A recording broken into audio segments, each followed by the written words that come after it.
My father and my brother built this trap. The words didn't belong in a room like this, and yet they landed there anyway, sharp and quiet, cutting through the polished air like something too real to ignore, and for a second no one moved, not the men in tailored suits, not the assistants lining the glass walls, not even Richard Coleman, whose hand hovered midair above a contract worth more than most people would see in 10 lifetimes. His pen suspended just inches from the paper as the hum of the overhead lights seemed suddenly louder than before. Maya Johnson stood near the side of the room where she had been invisible just moments ago, a silver tray still balanced in her hands, the faint scent of cleaning solution clinging to her uniform as her fingers tightened ever so slightly around the edge of the tray. Not shaking, just holding on, because letting go now would mean stepping back into silence, and she couldn't do that. Not anymore. Not after what she had seen. The executives exchanged glances that carried more irritation than curiosity. One of them let out a quiet breath that almost sounded like a laugh, the kind people make when they think something beneath them has spoken out of turn, but no one told her to leave yet. Not because they respected her, but because the tension in the room had shifted just enough to make them hesitate. And at the center of it all, Richard slowly lowered his pen without looking away from the document in front of him, his jaw tightening just slightly, the movement small. Enough that most wouldn't notice, but Maya did, because she was watching everything now. The way his shoulders squared, the way his fingers pressed into the paper like he could feel something beneath it, something wrong. The contract lay open on the long marble table, its pages crisp and perfectly aligned, lines of legal language stretching across it in a way that was meant to confuse more than clarify, and Maya had seen it earlier, just a glimpse at first, a page left unattended near the copier, but that glimpse had been enough, her mind catching on a phrase that didn't sit right, a clause that bent responsibility in a direction it shouldn't go, and she had read it again, slower this time, her heart picking up with each line as the realization settled in. This wasn't just a bad deal. It was a trap, and now she was standing here, in a room she wasn't supposed to enter, speaking to people who didn't see her, because staying quiet would have been easier, safer, expected, but something deeper than fear had pushed her forward, something that didn't care about her uniform or her place in the hierarchy of this building. Something that said if you don't speak now, you'll carry it forever. One of the men near the end of the table finally leaned back in his chair, his voice calm, but edged with dismissal as he said, "I think we've heard enough." But Richard didn't respond. Not yet, his eyes still scanning the page, slower now, more deliberate, as if the words were rearranging themselves under his gaze. And for the first time since Maya had spoken, the room didn't feel like it belonged to him anymore. It felt like it was waiting, suspended in that fragile moment between decision and consequence. And Maya stood there, breathing steady, the tray still in her hands, knowing that whatever happened next would not just change this deal, but everything connected to it, including the truth she had just placed in front of them, a truth that didn't care about status or power or who was supposed to speak and who was supposed to stay silent. "Say that again," Richard said quietly, not looking up yet, but the weight in his voice shifted the room more than if he had shouted. And this time no one laughed, no one interrupted, because something in his tone made it clear that the moment had crossed a line it could not return from. Maya did not move from where she stood, the edge of the silver tray pressing lightly into her palm as she drew a slow breath, the kind that steadies more than it fills. And then she repeated it, slower this time, clearer. "My father and my brother built the structure behind this deal." A murmur rippled across the table, subtle but sharp, like a crack forming beneath polished glass. One of the executives leaned forward, brows tightening as he flipped through the contract pages with quick, impatient motions, as if speed could disprove what he had just heard. "That is not possible," he said, though his voice carried less certainty than the words themselves. Richard finally looked up, his eyes not on the man who spoke, but on Maya, really looking now. Not at her uniform, not at the tray, but at her face, searching for something beyond the role he had already assigned her. "Explain," he said, and it was not a command. Not exactly, more like an opening, a space carved out of a room that had never been meant for her, Maya stepped forward just one pace, careful, deliberate, the soft sound of her shoes against the marble floor, echoing louder than it should have. "The liability clause on page 14, she said, her voice steady. "It transfers post-merger risk to your holding group, but the shell company receiving protection is tied to a parent structure." She paused, watching his eyes narrow slightly as he turned the page, slower this time.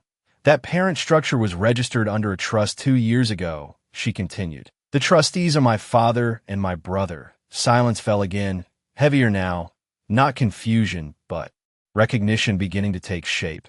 Richard's finger traced a line on the page, stopping a name. Then another.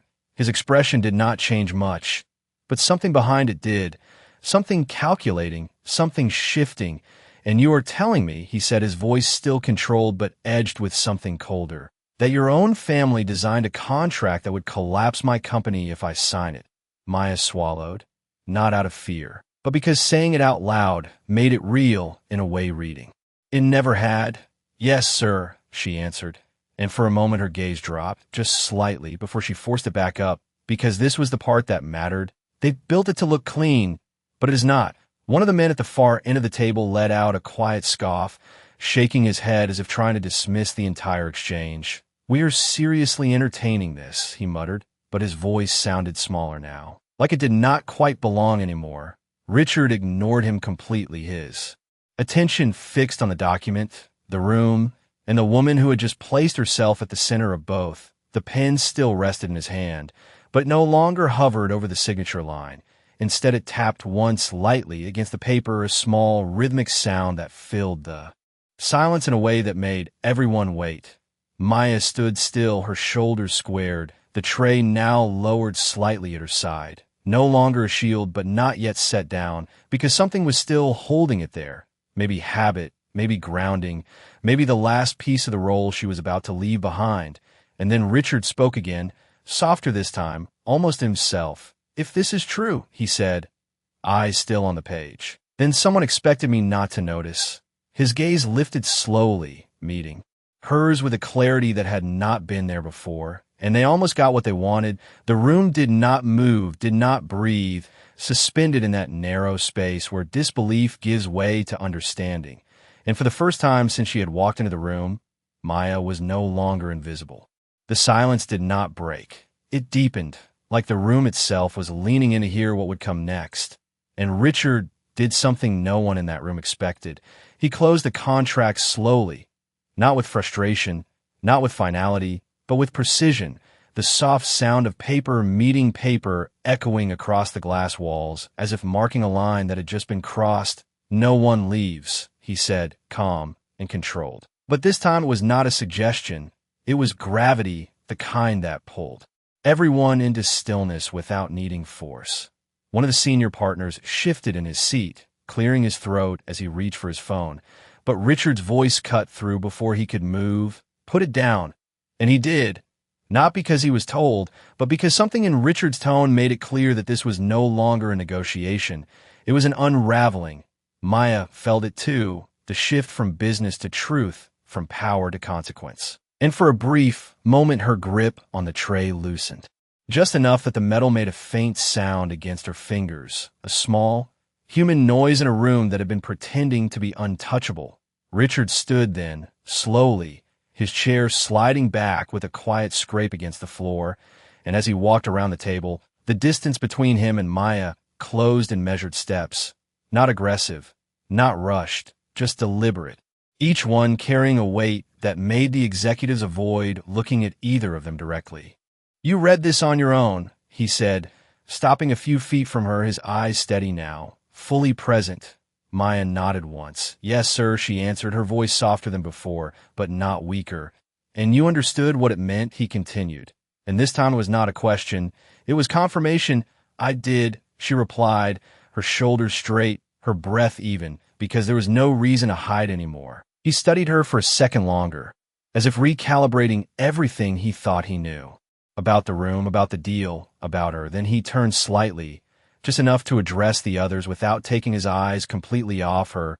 "Pull the registration records for every entity connected to this contract," he said, and immediately the room moved, not chaotically, but with a sudden urgency that had been missing before. Laptops opened, screens lit up, fingers moved faster, quieter, like they were afraid to make the wrong sound at the wrong time. One analyst spoke up after a moment, his voice tight with concentration. "There's a trust structure here," he said, scrolling. "Layered ownership, but it traces back to two primary trustees." He hesitated, glancing up briefly. "Names match what she said." The words landed heavier than anything before them. Not loud, not dramatic, just undeniable. And that was what changed everything. Maya felt something shift inside her chest. Not relief, not yet, but a release of the tension she had been holding since she first read that clause, because now it was no longer just her voice. It was the truth standing on its own. Richard exhaled slowly, almost imperceptibly, then looked back at the contract still resting on the table behind him. Untouched and signed. "They expected silence," he said. More to the room than to anyone in particular. "They expected me to trust the structure and not the details." His gaze returned to Maya. Sharper now, but not harsh. "And you chose to speak anyway." There was a pause, not empty, but full of something forming, something that had not existed in the room before she opened her mouth. "You understand what this costs you," he added quietly. And for the first time since she stepped forward, Maya's expression shifted, just slightly, not fear, not regret, but something deeper, something that acknowledged the weight of what she had done without stepping back from it. "Yes, sir," she said, and this time her voice carried something new. Not just steadiness, but resolve, because the truth had a cost, and she had already decided she was willing to pay it.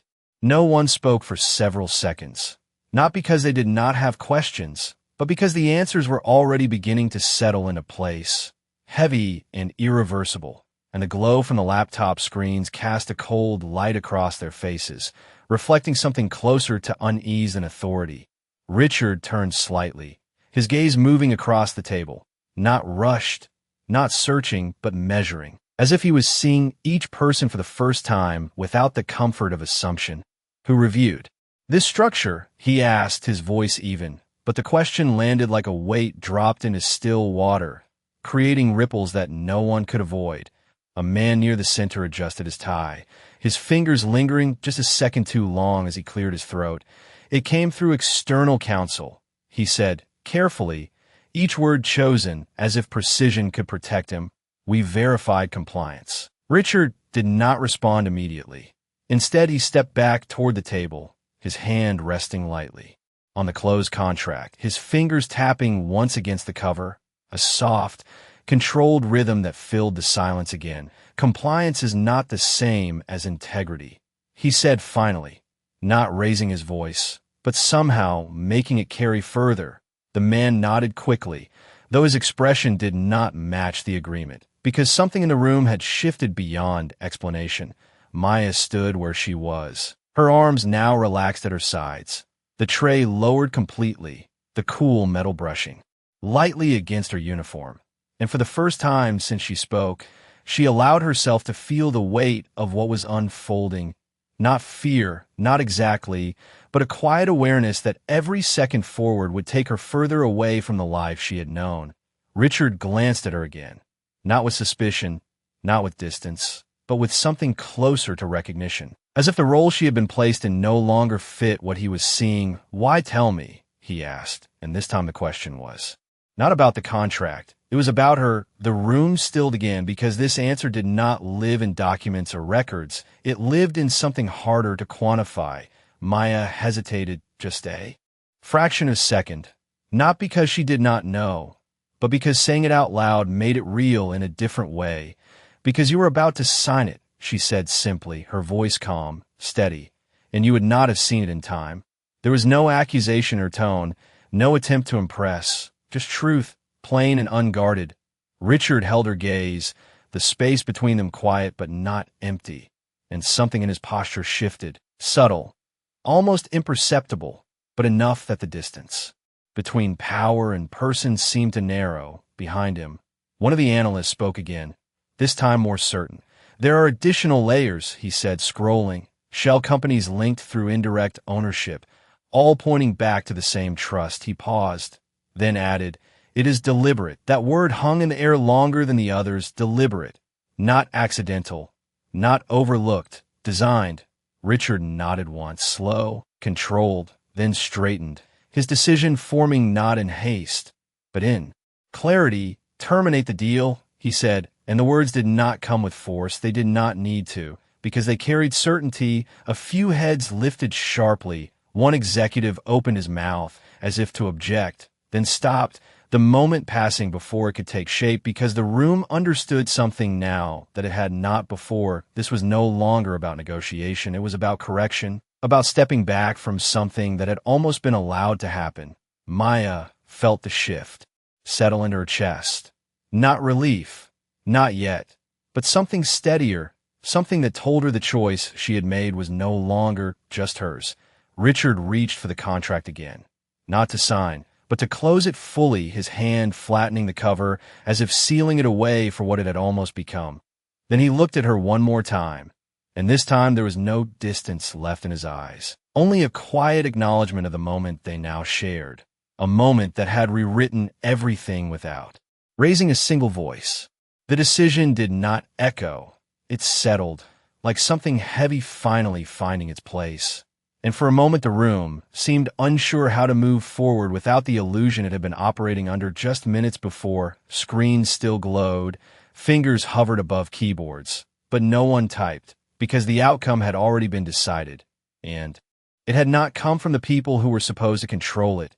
Maya shifted her weight slightly, the tray now resting fully against her side, her fingers no longer gripping it but still holding on, as if it reminded her where she came from even as everything around her began to change. One of the executives leaned forward again, slower this time, his voice measured, careful. "We can restructure," he said, though the words felt thinner now, like they were trying to hold shape in a space that no longer supported them. Richard did not even look in his direction. "No," he replied simply, and that single word carried more finality than any argument could have. The man leaned back, exhaling quietly. Understanding that the conversation had moved beyond him, Richard turned instead toward the analysts. "Flag every entity tied to this trust," he said, his tone steady, controlled. "I want a full audit trail by end of day." There were immediate nods, quiet acknowledgments, the room shifting. In emotion again, but this time not out of routine, out of necessity, because something real had been exposed. Maya watched it unfold. The transformation subtle, but undeniable. The same people who had dismissed her minutes ago now moved with a different kind of attention, one that did not overlook details, one that did not assume. And for a brief moment she felt something unfamiliar rise at her chest. Not pride, not quite, but something close to it, something that came from knowing she had stepped into a place she was never meant to stand and had not been pushed out. Richard walked back to the head of the table, but he did not sit immediately. Instead, he paused, his hand resting lightly on the chair, his eyes moving once more across the room before settling on Maya again. "What is your name?" he asked, and this time the question carried weight, not casual, not dismissive, but intentional. Maya straightened slightly, her voice calm. "Maya Johnson, sir," she said, and the room seemed to register it, the name attaching to the presence they had only just begun to acknowledge. Richard nodded once, as if filing it somewhere that mattered. "Maya," he repeated, not loudly, but clearly enough that it held. Then he added, "You saw what no one else here did." There was no accusation in his words, only recognition, and that made the silence that followed different from before, less tense, more grounded. Maya did not respond immediately, her eyes dropping for just a second before lifting again. "I was looking," she said simply. And that was all. No explanation, no attempt to elevate what she had done, just the truth, and somehow that made it carry more weight. Richard's expression shifted again, subtle, thoughtful, as if that answer had confirmed something he had already begun to understand. Behind him, the soft tapping of keys resumed, the quiet murmur of focused work replacing the earlier tension. But the energy in the room had changed. It no longer revolved around control. It revolved around correction, around the careful act of untangling what had almost gone unnoticed. Maya adjusted her grip on the tray, the cool metal steady against her hand, and for the first time since she spoke, She felt the full distance between who she had been when she walked into that room and who she was now standing inside it, not because her role had changed, but because something else had, something quieter, something deeper, something that could not be taken away by uniform or title. And as Richard finally took his seat, his posture no longer rigid but deliberate, the room followed his lead, settling into a new rhythm, one shaped not by assumption, but by awareness, and Maya remained where she stood, no longer invisible, no longer dismissed, but still holding the same tray, still wearing the same uniform, and somehow everything was different. "You should leave before they come for you," a quiet voice said from the far end of the room, not loud enough to interrupt the flow of work, but enough to reach Maya where she stood, and she turned slightly, her eyes meeting those of a junior analyst who quickly looked back at a screen as if he had said nothing at all. But the words lingered, soft and real, because they carried something the room had not yet spoken out loud. Consequence. Maya did not respond, not because she did not understand, but because she already did, and saying it would only make it heavier. The soft hum of the building returned, air conditioning whispering through the vents, the distant sound of elevators moving somewhere beyond the glass walls. Life continuing outside this room that had just shifted in a way no one could undo. Richard leaned forward slightly in his chair, reviewing a new set of data that had appeared on the screen in front of him, his expression focused, but no longer distant, every movement now deliberate, as if he was recalibrating not just the deal, but the people around it. "Trace the financial transfers," he said, his voice low but clear. "I want to know when the structure was finalized and who signed off on it internally." A woman across the table nodded quickly, already typing, her fingers moving faster than before, but more careful, like each keystroke mattered now. Maya shifted her stance again, the tray pressing lightly against her hip, and for a moment she considered stepping back, slipping out quietly the way she had come in, returning to the hallway where no one asked questions and no one expected answers. But her feet did not move. Something held her there, not fear, not obligation. Something closer to unfinished, because the truth she had spoken was not done unfolding yet. Richard glanced up again, catching that hesitation, that almost movement, and his voice cut gently through it. "Stay," he said, not as an order, not sharp, but firm enough that it reached her, and she did, her shoulders settling slightly as she remained where she was, no longer uncertain about her place in that moment. One of the senior executives finally spoke again, his voice quieter than before, stripped of its earlier confidence. "If this connects back to her family," he said carefully, glancing toward Maya, but not fully meeting her eyes, "then this becomes complicated." Richard's gaze shifted to him, steady, unwavering. "It was always complicated," he replied. "We just did not see it." The man nodded slowly, as if understanding that what had been missed was not small and could not be treated as such now.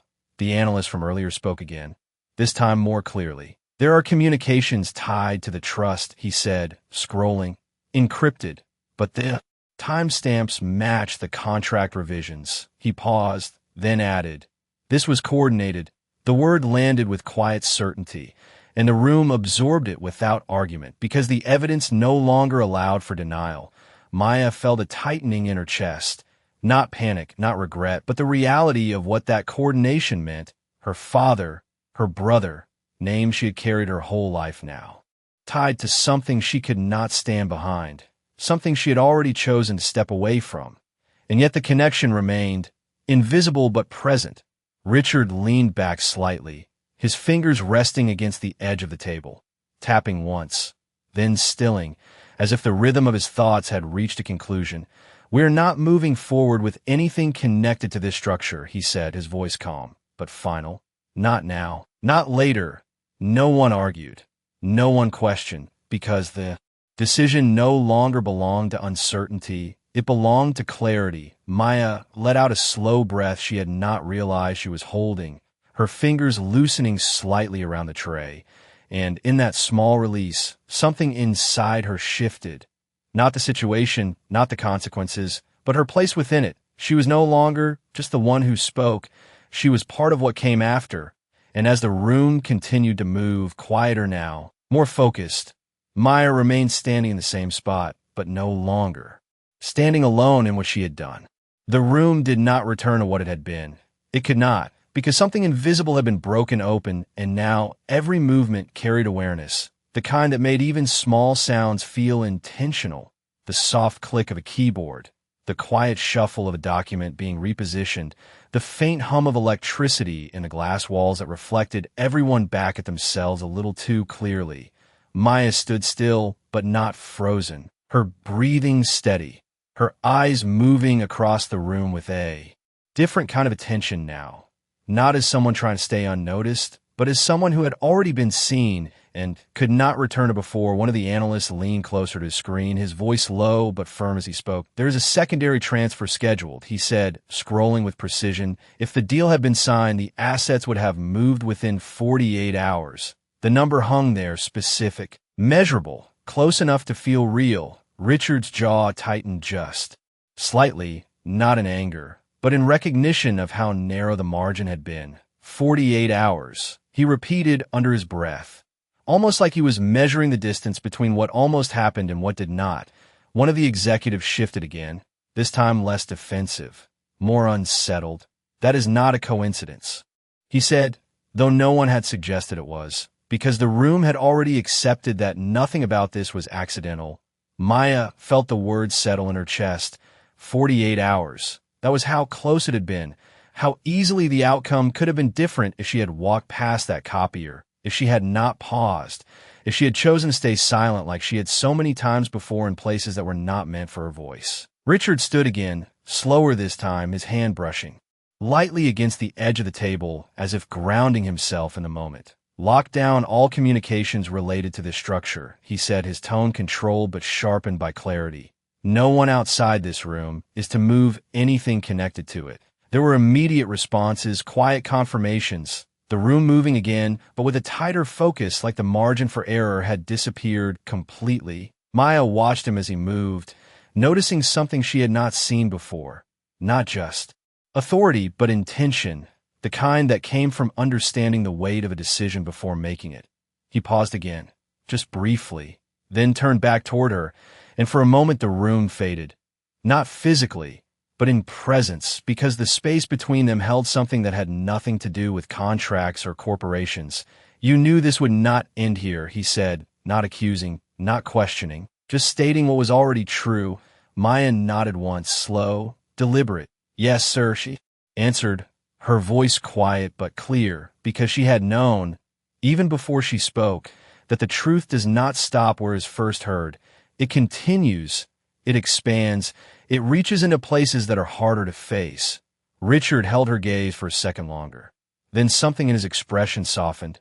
Not weakness, not uncertainty, but recognition, the kind that does not come from titles or roles, but from understanding a choice when you see one. Behind him, a screen refreshed, new data populating in real time, lines connecting, names aligning, the structure revealing itself more completely with every passing second.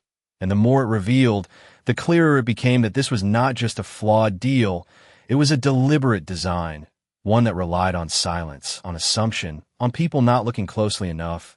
Maya lowered the tray slightly, her fingers adjusting around its edge, the metal cool against her skin, grounding, real. And in that small movement, she felt something settle inside her, not relief, not yet, but certainty, the kind that does not need to be spoken to exist. And as the room continued to move around her, faster now, sharper, Maya remained where she was, not stepping forward, not stepping back, but standing in the exact place where her choice had changed everything. Knowing that what came next would not be easy, but also knowing that it would be real, and that was something she had chosen. The numbers kept updating, lines connecting across the screens in patterns that were no longer abstract but precise, deliberate, undeniable, and with each new connection the room grew quieter, not because there was nothing to say, but because everything that mattered was already being revealed in real time. Maya watched as one of the analysts leaned forward, his voice lower now, more careful.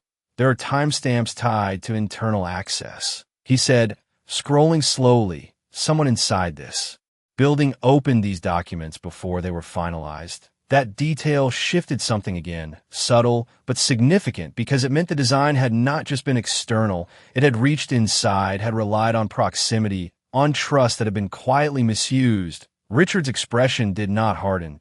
It sharpened, his focus narrowing as he stepped closer to the nearest screen, his reflection faintly visible in the glass behind it, layered over the data like a reminder of what had almost been. Sign away. Identify every internal access point, he said, his voice steady. Time, location, credentials. The analyst nodded quickly, fingers moving again, this time with a precision that bordered on urgency. Maya felt the shift ripple outward, the realization that this was no longer contained, that it was not just about a contract or a clause, but about how easily something had moved through spaces that were supposed to be secure. And for a moment her mind flickered back to the copier.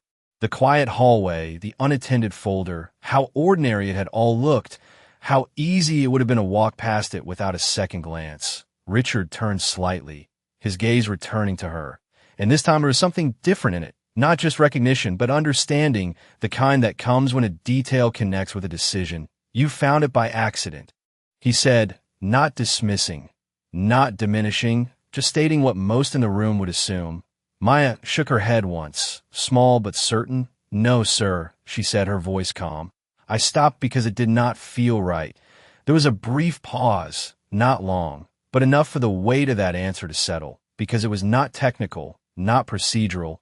It was instinct, and in a room built on systems and structures, that kind of answer did not fit easily. Richard held her gaze for a second longer, then nodded once, almost imperceptibly, as if acknowledging something that could not be measured but still mattered. Behind him, another analyst spoke, his tone tighter now. We have a match, he said, pulling up a record, an internal login tied to a temporary access badge, issued 3 weeks ago. He paused, then added, it was cleared under facilities. The word landed differently this time. Not neutral, not routine, but pointed. And for a brief moment the room stilled again, not out of shock, but out of recognition of what that implied.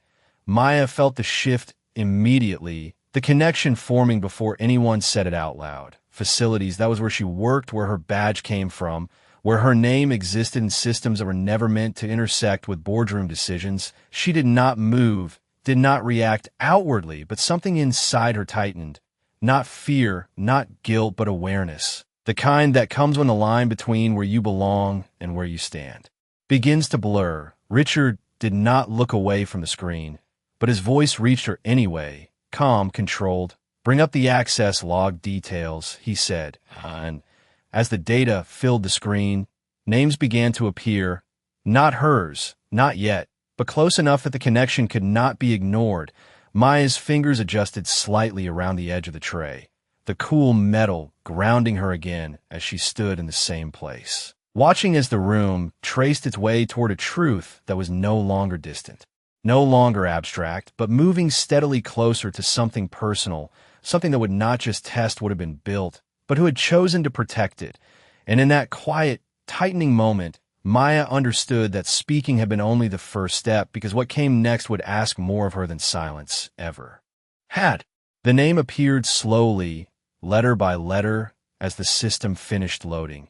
And for a moment no one spoke, because reading it felt different than hearing it, more permanent, more difficult to dismiss. The analyst leaned back slightly, his voice careful, almost hesitant now. The badge was issued under a temporary contractor profile, he said, eyes still fixed on the screen. Authorized through facilities management. But the access logs show repeated entry into restricted document systems. He paused, then added, quieter, that should not have been possible. The room absorbed that in silence, not surprised anymore, but unsettled by how deep it went. Richard stepped closer, his reflection merging with the data again, his hand resting lightly on the edge of the table as he studied the details. Who approved the badge? He asked, and this time the question carried more than procedure. It carried direction. The analyst clicked through another layer, scrolling, verifying, then stopped, his posture stiffening just slightly as the answer came into view. The authorization traces back to a senior facilities coordinator, he said, then hesitated just for a second before finishing. Last name Johnson, The word landed softly, but it did not need volume to carry weight. Maya felt it before anyone looked at her, the connection tightening in her chest, her fingers pressing just a little firmer against the edge of the tray as the cool metal grounded her in a moment that suddenly felt sharper, more defined.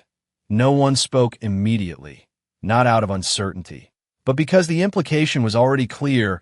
Richard did not turn right away. He remained facing the screen for one more second, as if giving the information space to settle before acknowledging it.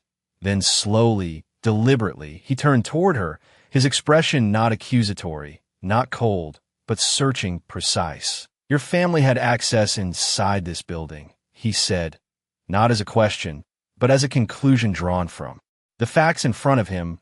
Maya did not look away, her posture steady, her voice quiet but firm. "Yes, sir," she answered, and that single confirmation shifted something again, not in the data, but in the room itself, because now the truth had crossed from evidence into acknowledgement.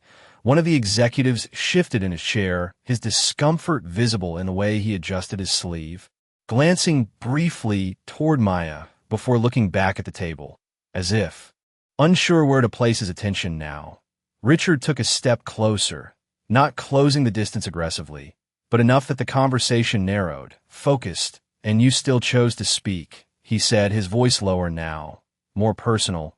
Maya nodded once, her grip on the tray loosening slightly as she exhaled. "Yes, sir," she repeated, because there was nothing else to add, no explanation that would make it simpler. The choice had already been made, and it stood on its own, behind them. The system continued to update, more lines connecting, more confirmations appearing, each one reinforcing what had already been established, that this was not accidental, not isolated, but constructed with intention and proximity. Richard's gaze remained on her, steady, unbroken, and for a moment the rest of the room faded again, not because it disappeared, but because it no longer mattered in the same way. "You understand what this means for you?"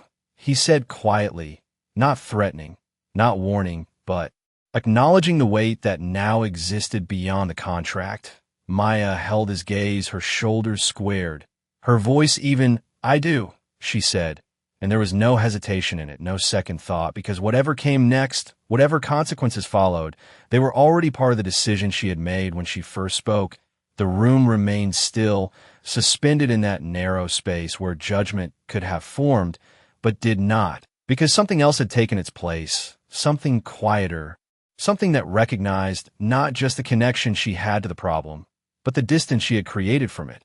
And as the screens continued to glow and the data continued to confirm what had already been said, Maya stood there, not stepping back, not shrinking away, but holding her place in a moment that had become larger than any role she had ever been given, knowing that the truth had not just changed the outcome, it had changed how she would be seen, and that was something no system could undo. Richard did not speak immediately, and that silence carried more weight than any decision he had made so far, because this was no longer about contracts or structures or numbers on a screen. This was about judgment, about what he chose to do with the person standing in front of him. Now that the truth had fully unfolded, he stepped back slightly, not away from Maya, but into himself, his hand brushing once against the edge of the table as his eyes moved across the room, taking in every face, every screen, every detail that had led to this moment. "Clear the room," he said finally, his voice calm, but leaving no space for hesitation. The reaction was immediate. Chairs shifted, laptops closed, quiet footsteps filled the space as executives and analysts gathered their things without question, without protest, because something in his tone made it clear that what came next was not for them. One by one, they moved toward the glass doors, their reflections stretching across the polished floor as they exited. Some glanced briefly at Maya, not with dismissal anymore, but with something harder to define, something closer to respect mixed with uncertainty, until the room was left with only two people and the low hum of the building around them. The silence that followed was different, no longer crowded, no longer tense, just still, like the moment after a storm when everything settles but nothing is quite the same. Maya remained where she stood, the tray still in her hands, though her grip had softened, the metal now resting more than being held. Richard walked slowly to the other side of the table, not taking the head seat this time, but stopping midway, closer to her level, the distance between them no longer defined by hierarchy. "You could have said nothing," he said, his voice quieter now, not for effect, but because there was no one else to hear it. Maya met his gaze steady, unflinching. "Yes, sir," she replied. And that was all, because there was nothing else that needed to be added. The truth of that statement stood on its own. Richard studied her for a moment longer, his expression thoughtful, not calculating, but reflective, as if he was measuring something beyond the situation, something about the choice itself. "And if you had stayed silent," he continued, "this deal would have gone through, your family would have benefited, and no one would have questioned it." Maya's eyes did not move. Her voice remained even. "Yes, sir," she said again, the repetition not defensive, not rehearsed, just consistent, because the facts did not change depending on how they were asked.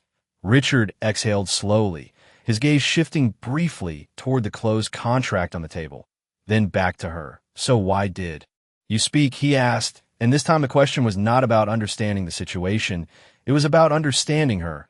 The room held that question in a way that made it feel larger than the space itself. Maya's fingers adjusted slightly against the tray, a small movement, grounding, her breath steady as she answered. "Because it was wrong," she said, simple, direct, without elaboration, and for a moment nothing followed. Because that answer did not require explanation, it did not need justification. It existed on its own, clear and complete. Richard held her gaze, and something in his expression shifted, not dramatically, not visibly to anyone else, but enough that the distance between them changed again, less defined by roles, more by recognition. He nodded once, slow, deliberate, as if confirming something internally that had not been spoken aloud. Then he stepped around the table, closer now, not imposing, not distant, just present. "You understand that this does not end with the contract being stopped," he said, his voice calm. "There will be consequences, investigations, decisions that reach beyond this room." Maya nodded, her posture steady. "I understand," she said, and there was no hesitation in it, because she had understood that from the beginning. Richard watched her for a second longer, then looked down briefly at the tray in her hands. The simple object that had no place in this room, and yet had been there the entire time. Then back at her. "And when?" He spoke again. His voice carried something new, not authority, not distance, but respect, quiet and unmistakable. "You did not just change this deal," he said. "You changed what happens next." And in that moment, the room, though empty, felt fuller than it had before, not with people, but with the weight of a choice that had redefined everything. Richard's words did not fade when he finished speaking. They stayed in the air between them, quiet but anchored, like something that had already taken root. Maya stood still, the tray now resting lightly against her thigh, her fingers no longer gripping it but still holding it out of habit, out of memory, because letting go of it completely would mean acknowledging how far she had stepped beyond where she was supposed to be. And for a moment neither of them moved, not because there was nothing left to say, but because what had been said carried enough weight to fill the silence on its own. Richard shifted slightly, his gaze moving past her toward the glass walls that now reflected an empty boardroom. Chairs pushed back, screens dimmed, a space that looked the same but no longer felt it. "When this moves forward," he said, his voice calm, measured, "your name may come up." He turned back to her, not warning, not threatening, but honest. "Not because you were involved, but because you were connected."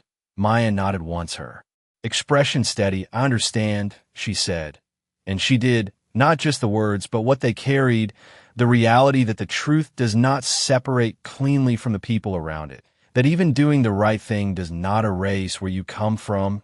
Richard studied her again, not searching this time, but acknowledging, as if confirming that she already knew the weight of the path she had chosen. "You could ask for something," he said after a moment, the suggestion quiet, almost casual but deliberate. "Protection, compensation, a position, something that balances what this might cost you." The offer settled between them, not heavy, not pressure, just present.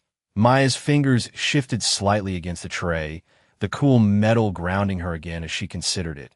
Not because she was tempted, but because she understood what it meant, an opportunity to turn truth into leverage, to take something back from what she had risked. But when she looked up, her answer was already there.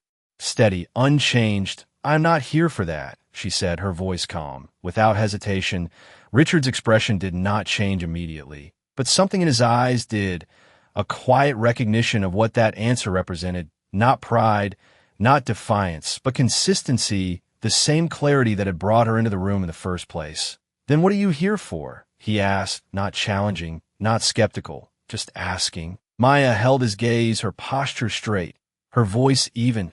"I saw something." "That should not happen," she said, and I could not ignore it. There was no elaboration, no attempt to frame it differently, just the truth as she understood it, simple and complete. Richard nodded slowly, as if that answer aligned with something he had already begun to understand about her. He took a step back, not creating distance, but giving space, his hands resting briefly at his sides before. One moved to the edge of the table, steadying himself in a way that was subtle but real. "Most people in this room did not see it," he said quietly, "or they chose not to." Maya did not respond, because there was nothing to add to that. The difference between seeing and choosing was not something that needed explanation. It was something that revealed itself in moments like this. Richard looked at the contract once more, still closed, still untouched, then back at her. And when he spoke again, his voice carried a clarity that had not been there before. Not because it was louder, but because it was certain. "You are not responsible for what your family built," he said, "but you are responsible for what you chose to do when you saw it."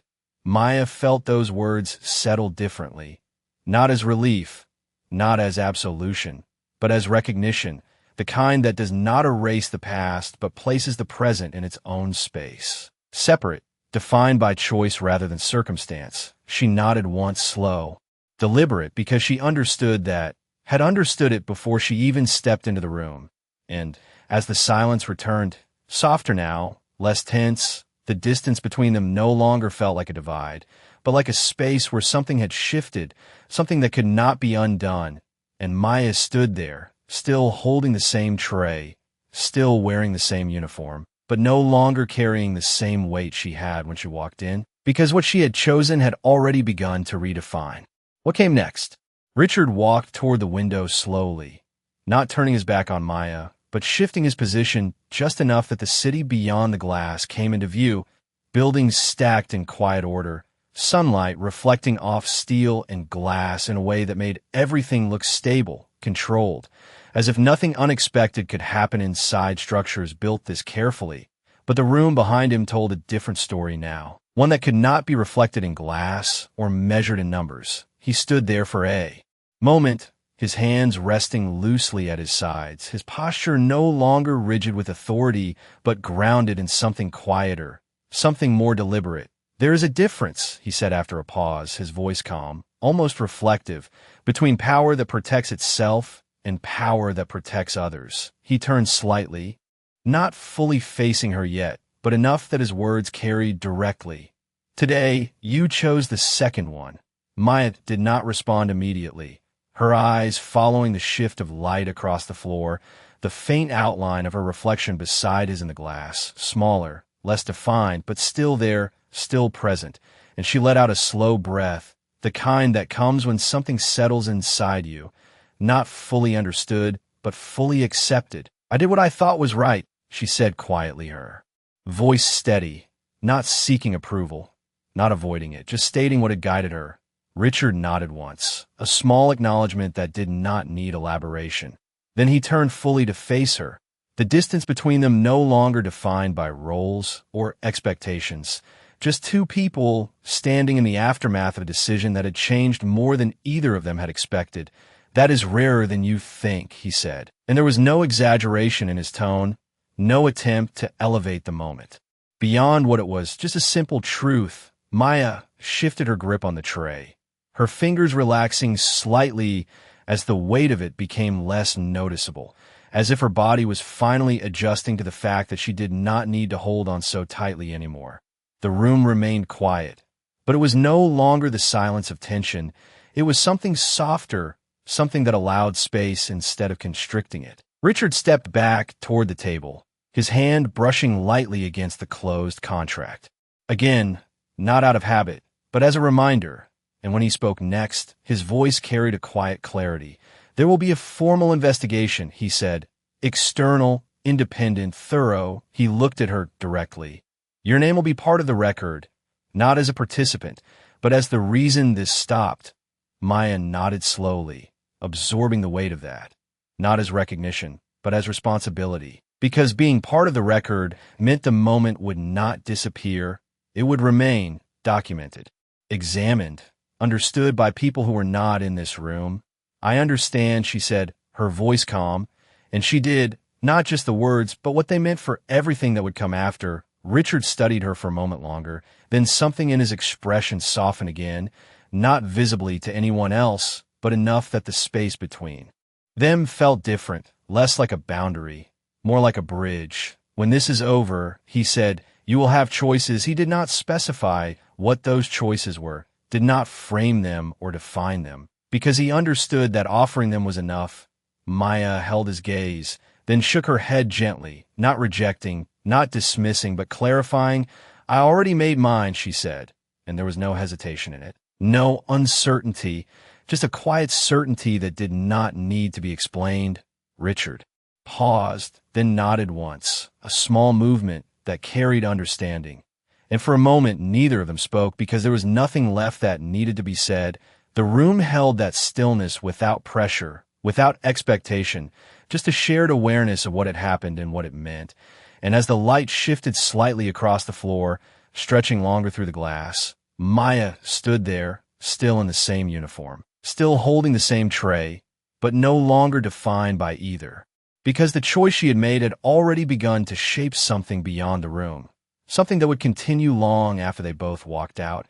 And in that quiet, grounded moment, nothing needed to be added, because everything that mattered was already there. The room remained still for a few seconds longer, as if even time itself needed a moment to adjust to what had just happened. Then Maya shifted her weight gently, the tray in her hands no longer something she needed to hold on to, just something she had not yet set down. She glanced once at the table, at the closed contract that had nearly rewritten everything, then back at Richard, who stood quietly, no longer the center of power in the way he had been before, but something more grounded, more aware. And for a moment, neither of them spoke, because there was nothing left to negotiate, nothing left to prove, only something to carry forward.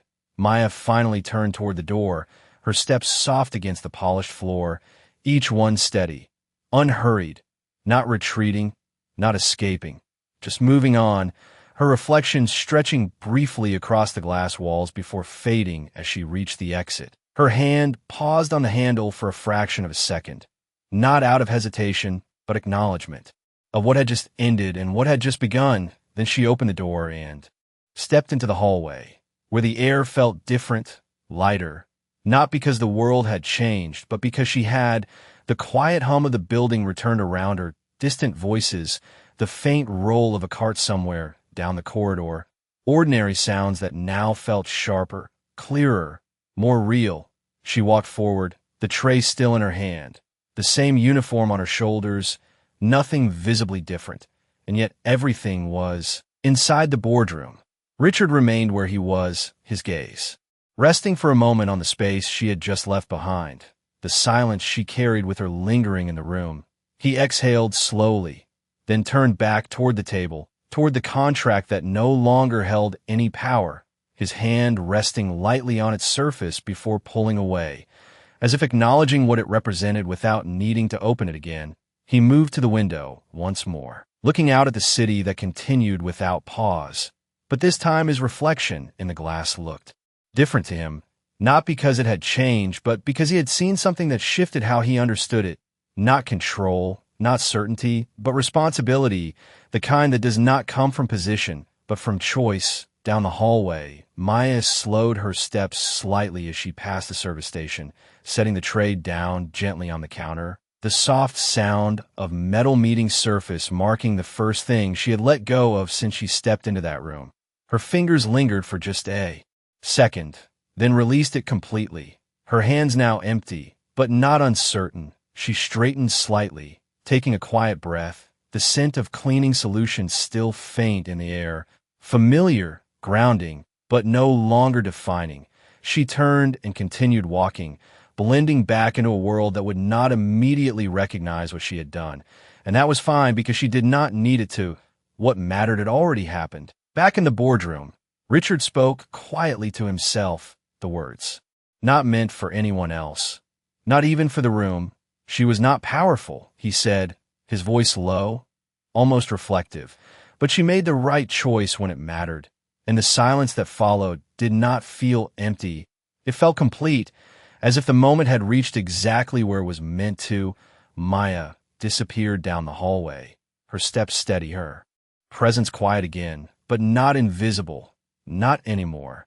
And somewhere between the glass walls and the fading sound of her footsteps, something remained, not loud, not dramatic, just a quiet truth that settled into place. That power is not always the one who speaks the loudest, but the one who chooses what is right when no one is watching. And that was enough.